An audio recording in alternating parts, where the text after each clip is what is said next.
Rasulullah. I want to welcome everybody to our Aqidah class for tonight, and also just let everyone know that we have other classes tonight too. At 7:30, Brother Muhammad Ziyada, that commercial you just saw, Brother Muhammad Ziyada and Dr. Ibrahim Jamali will be here to discuss the dangers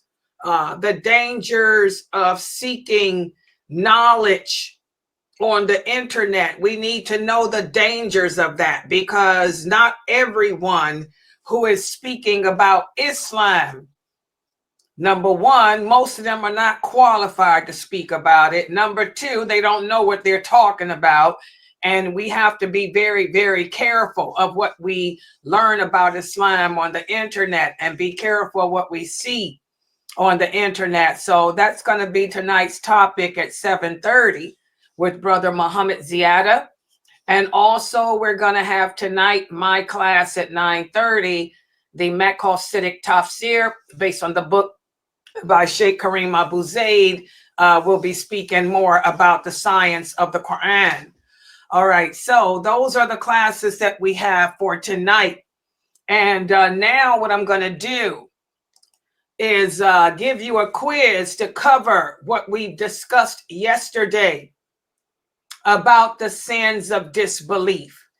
And something that I tell you all the time, there's a difference between learning about Islam and listening to people talk about Islam. There's a difference between knowledge and understanding. The Prophet ﷺ said knowledge is to simply memorize what you hear people say. Understanding is when you take what people say and apply it to your heart and act upon it. That's understanding. And there's a difference between a lecturer and a teacher. A lecturer is just a person that comes on and just talks. Anybody can talk. Some people talk and talk and talk. But is there truth based on their talks? Is there truth to what they're saying? That's the question. Whereas a teacher is different. A teacher is going to educate you and is going to provide evidence to support what they're trying to educate you upon. So that's a person that provides evidence. And also the teacher develops a personal relationship with her students. She knows their strengths, their weaknesses, and also is able to quiz you. Does Allah say anywhere in Islam that seeking knowledge is based on gender? Did the Prophet Muhammad come and only teach the men? Okay. Or did the Prophet Muhammad, who was the Prophet Muhammad's two best students? Can anybody tell me? Who was the Prophet Muhammad's two best students? Were they males? Who were the Prophet Muhammad's two best students? Can anybody remember?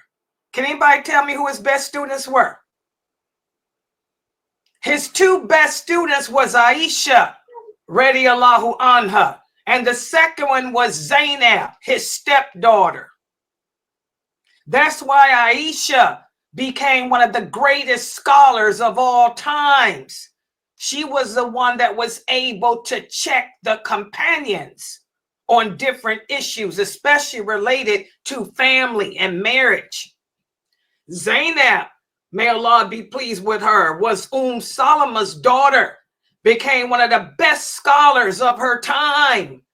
Many men learned from her, as many men learned from Aisha, radiallahu anha. So I don't know where Muslims today get this idea that Islam is a segregated way of life.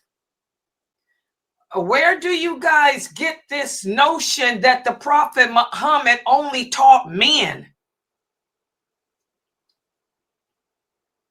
Don't you guys know that Aisha, may Allah be pleased with her, had over 300 students. Do y'all know that most of the hadiths are narrated by her? And she was talking to men, teaching men, not women. Subhanallah. So we have to learn. That's just an example as to how we have to learn our religion. You know, Islam is not gender-based. In order to make it into paradise, you have to have the correct belief system. Allah did not send down the belief system just to men, and then women have a different belief system. The men don't pray one way and the women pray another way. The men don't have rules of fasting and we are not like that. You guys have to learn this religion. We believe in one God, and that God is Allah. Okay, we are one nation. Okay, so all this separatism that a lot of you brothers and sisters have today about this religion, y'all got to get back to this deen. Okay, so the last time we met for this class, we spoke about the different sins of disbelief and the different categories of disbelief. Every Muslim man and Muslim woman has to be aware of them. Every Muslim man and Muslim woman will be judged on the day of judgment. If a man dies upon a sin of disbelief, he's going to hell as a kafir. Just like if a woman dies upon a sin of disbelief, she's going to hell as a kafir, because there's only one belief system. So let's see how well you guys understood what I spoke about yesterday. I'm going to give you a quiz. Let's put the quiz on the screen. Everybody wake up. People in the Zoom room, my students in the Zoom room, y'all better get those microphones going. Put your telephones down. Turn off your televisions. Unless you put me on the YouTube channel. Turn the channel YouTube and turn to YouTube and put it on channel Sunnahfollowers for the kids. But the people in the Zoom room, my students, y'all got to wake up, because I want to see how well y'all understand the categories of disbelief. My new shahadas from Reddit, mashallah. There's Brother Edward, Brother Amir. Oh, Kimmy's here. Good job, Sandra. Elizabeth. Exactly, mashallah. Y'all brought some new people too that I haven't even seen before. A lot of new shahadas here, mashallah. We're going to test you, test your knowledge of your religion, of your belief system, whether you are male, a female, or jinn. Because guess what? Jinns are held accountable too. The jinn have to have the correct belief system too. So if there's any jinn listening to me outside the house, test your knowledge too. Allah doesn't discriminate. Only man does. Okay? All right, y'all ready for it? Brother Edward said he prepared. You took notes yesterday? Let's see how well your notes are going to get you. Let's look at the first question. Question number 1. We spoke about the meaning of the Arabic word kufr. It translates in English to mean disbelief. But a lot of Muslims do not understand what it means to disbelieve. So, does the word disbelief mean the following? Let's look at the first choice. A person who hides or covers up reality. Is that a disbeliever or an unbeliever according to the rules of Islam? If a person hides or covers up the reality or the truth, is that an unbeliever? Is that a disbeliever in Islam? What do you guys think? A disbeliever. Okay, she says it's a disbeliever. Does anybody that it is a disbeliever? Does anybody disagree? Good job, Brother Marar. Good job, Kadia too. What about my new shahadas? Good job. Exactly. That's one of the meanings. Exactly. If a person hides or covers up the reality or the truth of something, that's an unbeliever in Islam. You don't want to be an unbeliever. You don't want to be a person that hides the truth or covers up the reality. What about this? If a person denies Allah and denies his blessings, does that make that person an unbeliever? What do you think? If a person denies Allah, denies his existence, and denies that he is who he says he is that person an unbeliever? Yes. That person is a disbeliever. Good job. MashaAllah. The kids got it right. Who was that? Ali? Lucius? Yeah, that was Ali. That was Ali. MashaAllah. My baby Ali got it right. Good job. If a person denies Allah, denies his existence, if a person denies Allah's blessings, what about this? Let's say that I say, Mother Nature makes it rain. The reason why it's snowing today is because Mother Nature made it snow. Is that denying the favors of Allah or the blessings of Allah? Yes, because you're giving Allah's power to something else. Exactly. That's giving Allah's power to something or someone else. That's an unbeliever. So we have to be careful about that. We don't want to ever deny the Allah's blessings. Good job. Also, what about this? If a person does not believe in the lordship of Allah, does that make them an unbeliever? Yes, it does. Okay, anybody disagree? I don't believe in Allah's lordship. I don't believe that Allah is the Lord of all the creation. I don't believe that Allah is the creator of everything.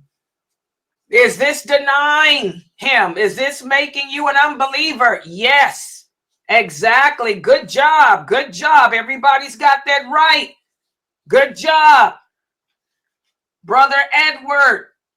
Good job. Brother Ahmed. Good job, Brother Ahmed. I see your answers too. You and Merard are holding it down. Brother Ahmed and Brother Merard and Brother Edward are holding it down for the brothers. Good job. What about this? If a person commits a sin, does that make him or her an unbeliever? If a person commits a sin, does that make them an unbeliever? No. Does everybody agree? Yes, I agree. But if you die while you're committing that sin, then you do die unbeliever. Okay, who gave that answer? Precious. Okay, Precious, you got to get that out of you. This is the second time you gave that answer. Just because a person dies upon a sin, does that make them a kafir, guys? No. In order to be an unbeliever, I have to hide or cover up the reality. In order to be an unbeliever, I have to deny Allah or his lordship or his commands. If a person dies upon a sin, what are they, Precious? Just a simple Muslim? What did you call it again? Say it again. I said as just a simple Muslim. Simple, did you say? No, I'm sorry. It's because I have a stuffy nose. Sinful. Yes, you're a sinful Muslim. Good job. I want y'all to remember Allah forgives all sins except for disbelief. So unless the person died upon a sin of disbelief, he's just a sinful Muslim. Do you understand now, Precious? You understand now? Yes, I do. Okay, so I want every Muslim listening to me you don't want to be a Kharijite. The Kharijites, this is the group of people who have transgressed the limits of Allah. They're the ones that say because a person's a sinner, they're kafir. Let me give y'all some examples of who the Kharijites are. These terrorist groups, Al-Qaeda, they're the ones that say because you smoke cigarettes, I can kill you and take your head off. You ain't no Al-Qaeda, precious. Al-Shabaab, all of these modern day terrorist groups, Hamas, they're the ones that believe if a person commits a sin, they are kafir, so we can kill them. That's not Islam. No, unless the person disbelieves, that person is not a kafir, and we don't use that word with each other. Remember the three groups that we will stand before Allah. We will stand either in the group of the forerunners, the right-handers, or the sinful Muslims. Okay, everybody got that?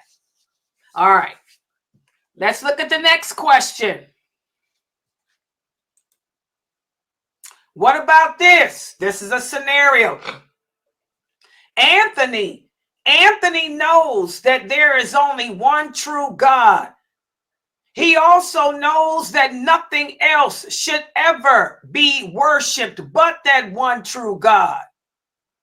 But he does not take the Shahada. He won't take the Shahada. And if you ask him why, he says because he doesn't want to admit that he don't know everything. So, is this an example of disbelief due to stubbornness? Or is this an example of disbelief due to denial? Or is this an example of disbelief due to rejection? Remember, we talked about how kufr or disbelief falls in two categories, major and minor. Although both categories, if you die upon them, will take you out of Islam. But which category is this? Anthony knows that there's only one true God and that no one is worthy of worship but him, but he just will not take the Shahada. He just won't do it. Is this disbelief due to stubbornness, disbelief due to rejection, or disbelief due to denial? Which one? I would say disbelief due to stubbornness, because he has the information, he knows, but he just won't bring himself to do it.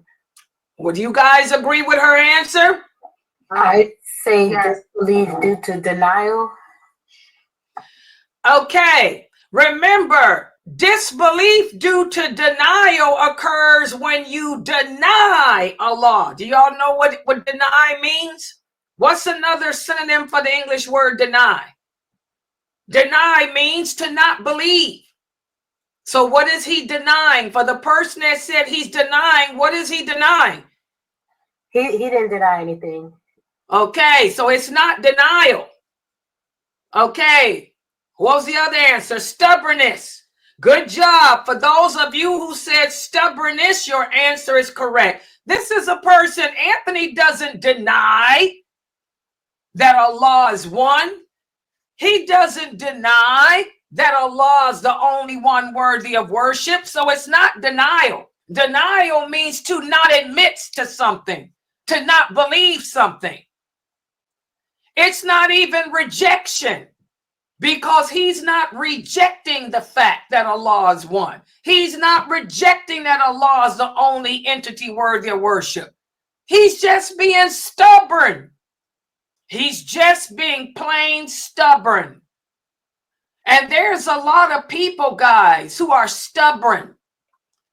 When we look at Abu Talib, the uncle of the Prophet Muhammad sallallahu alaihi wasallam, that's what he suffered with. He was too stubborn. He was too stubborn to convert to Islam. He believed in Allah. but he was too stubborn to accept the fact that only Allah is worthy of worship. He didn't want to accept that. He wanted to stay upon the belief of his forefathers. So he died a kafir. He'll be in hell forever due to his stubbornness. In fact, most of the Arabs during the time of the Prophet suffered with this. They were too stubborn to convert. Abu Lahab, Abu Jahl, too stubborn to convert. Okay? So this is stubbornness. What about this next scenario? What about this? Brother Abdullah. Allah has blessed Abdullah with a good job, a good house. But instead of him saying that Allah has blessed him, he says, well, what can I say? It's because I worked hard for it. I'm a hard worker and I'm real smart.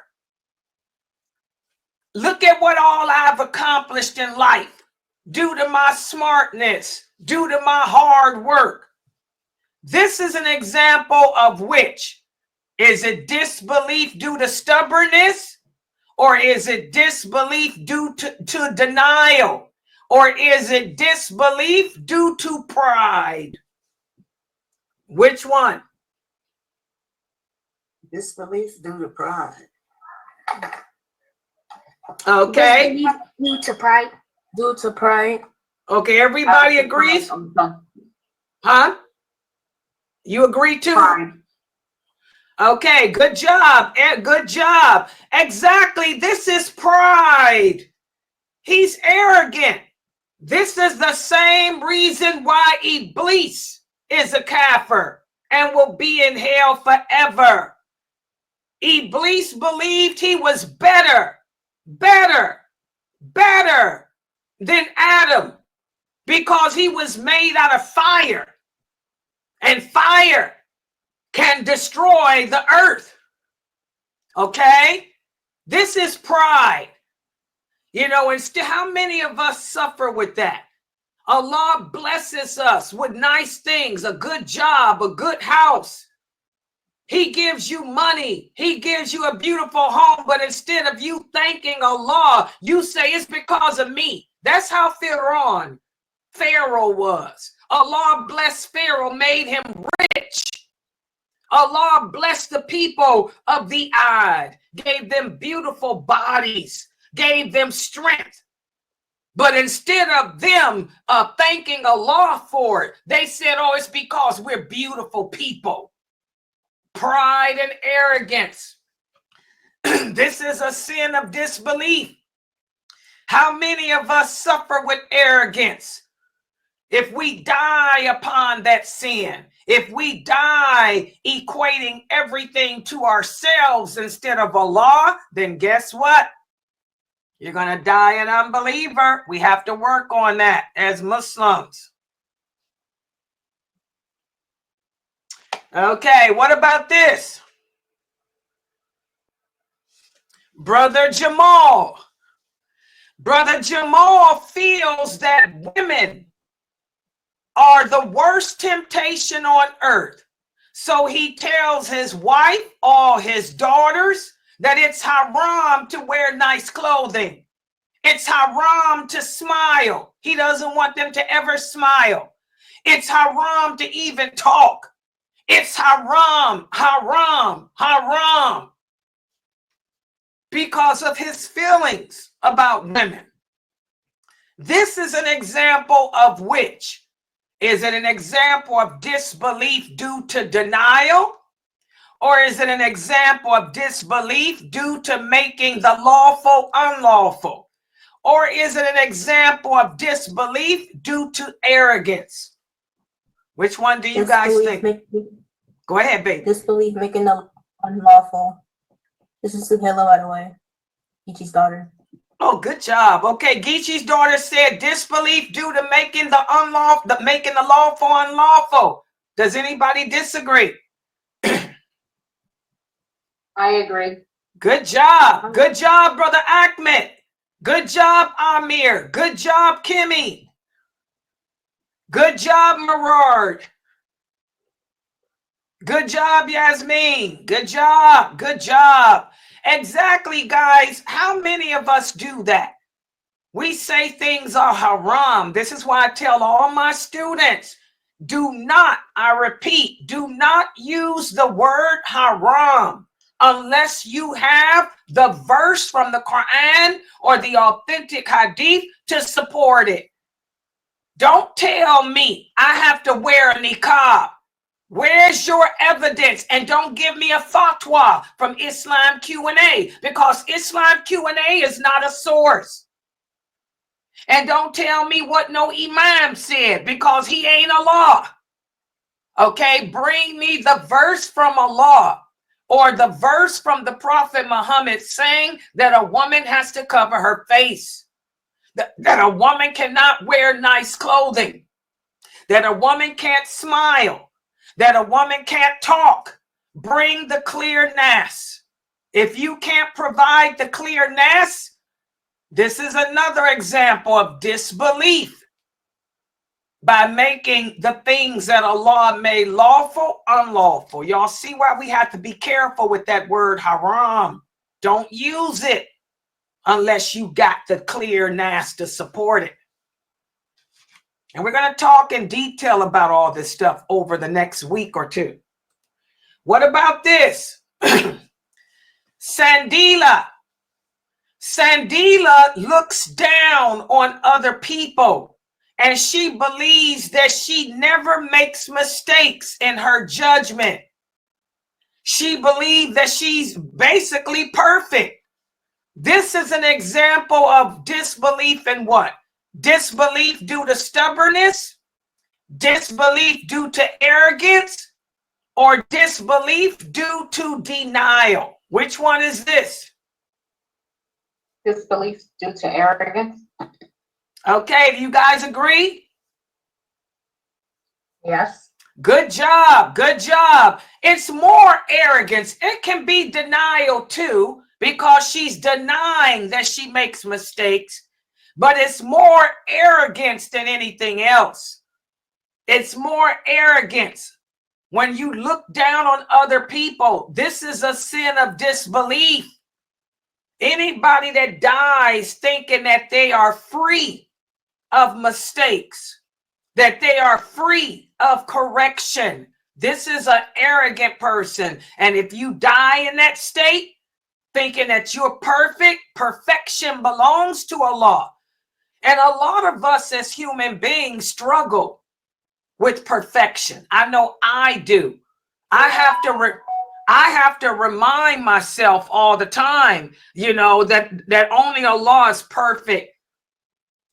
A lot of us suffer with those feelings of imperfection. We have to learn that we are human, that nothing is perfect except Allah. Okay, what about this? Jamila hates. She hates that Allah has given men the option of marrying more than one wife. She hates polygamy. How many of you hear sisters say that they hate polygamy? I hate it. I hate it. I don't even want to hear about it. There are some people, if they hear the word polygamy, they go crazy. This is an example of which? Disbelief due to arrogance, disbelief due to making something haram, or is it disbelief due to hatred of Allah's commands? Which one is this? As I was growing up as as I was growing up as a child, that's all I heard. I heard so many women talking about how they hate polygamy. This is a sin of disbelief. Exactly. Good job. Everybody got it right. This is an example of disbelief due to hatred of Allah's commands. We cannot hate anything that Allah made lawful. I remember 25 years ago. No, it was more than 25. I remember over 30 something years ago when Sheikh Morsi became my teacher. When Sheikh Morsi became my teacher, I used to say, I hate the snow because I had to drive to work. He would teach the class and then I'd have to leave to go to work and it was snowing. And I'd be like, I hate the snow.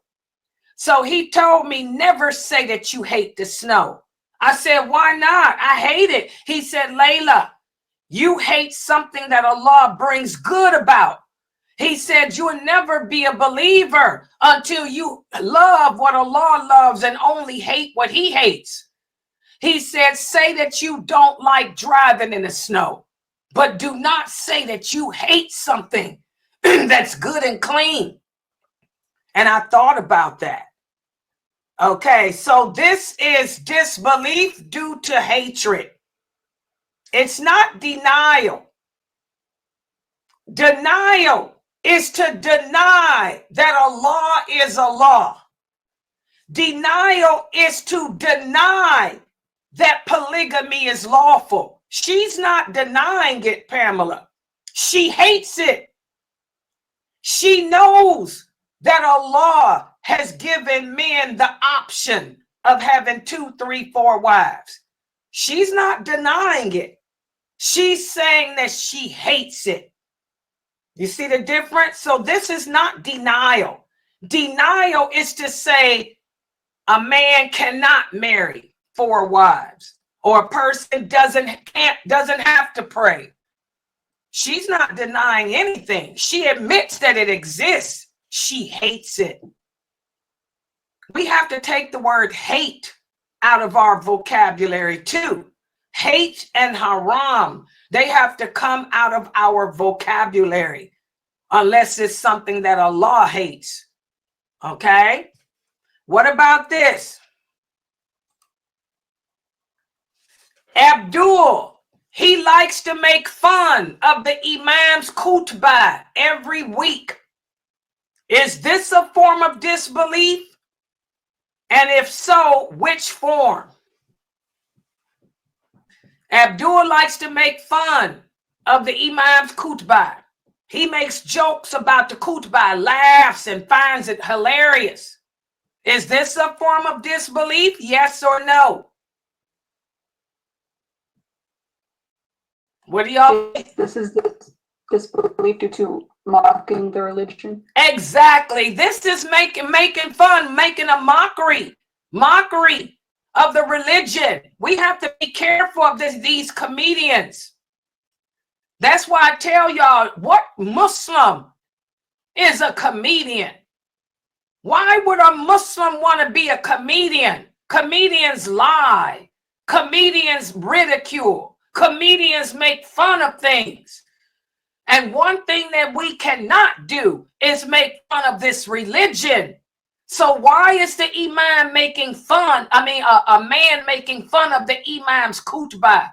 Because the Imam is telling you to fear Allah. You want to make fun of it? This is disbelief. People make jokes out of how we pray. You want to make jokes out of how we make wudu. You want to make jokes about how a woman dressed. I heard a brother say, women, y'all wear tents. Don't refer to a woman's abaya as a tent. This is not a tent. This is a form of disbelief. So we have to be careful of that. Do you guys see how we have to learn about disbelief? Because so many of us, do it and don't know we're doing it. And that's what I'm going to teach about over the course of this series. What about this? Janan does not like to listen to a lecture about Islam that deals with the sins in Islam. And she will tell you the reason why is because she doesn't need anyone to remind her that she's not perfect. Is this a sin of disbelief? And if so, which one and why? What about this?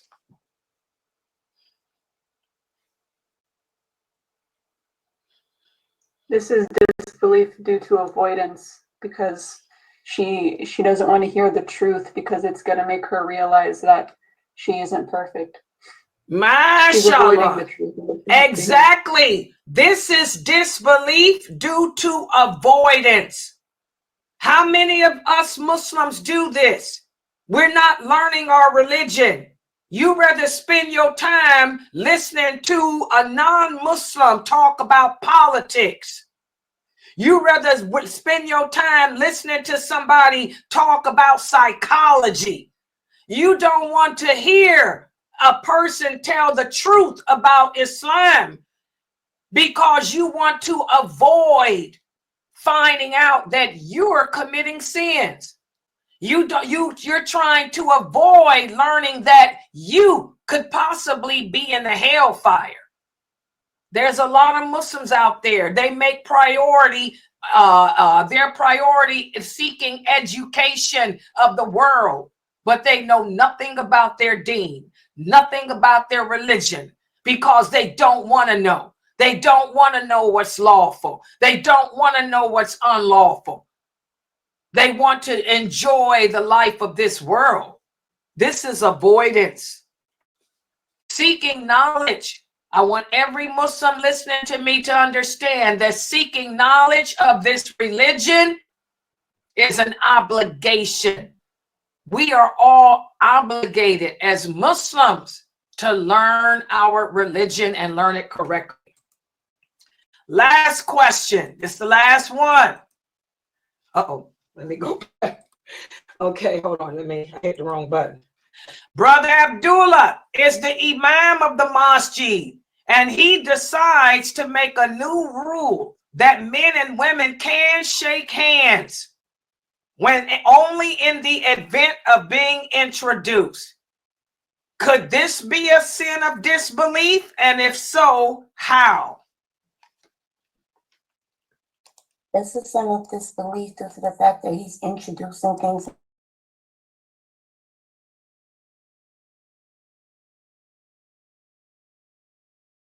Oh, by the way, I just disconnected. Oh, can y'all see me now and hear me? I'm sorry. Wait a minute.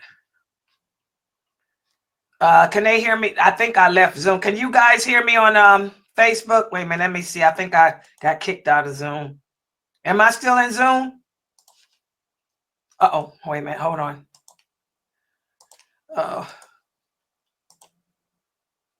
Oh, wait a minute. Hold on. People here, give me a second. Give me a second. I done got disconnected from Zoom. I turned off something on my computer and I didn't mean to do it. Okay. Can y'all see me on Zoom now? Yeah, we see you. Okay, hold on. Let me go back to Zoom. Okay, what do you guys think of her answer? There we go. What do you guys think of her answer? Disbelief because of trying to substitute the laws of Allah. Exactly. This is disbelief because you're substituting, you're changing or substituting the laws of Allah with the laws of man. We can't do that. We cannot change Allah's laws. And this is what a lot of Muslims here in America are doing. We got a lot of men and women in America who call themselves scholars. I keep telling y'all, I repeat, there are no scholars in America. I've been telling y'all that since 1986. Okay?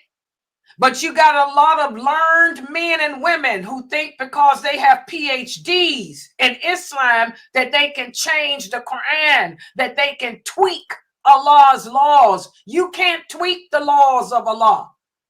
You can't substitute his laws with the laws of man. You can't say because you live in the land of the kafir, you can change Allah's book. No, this is disbelief. Everybody understand? Okay, so that's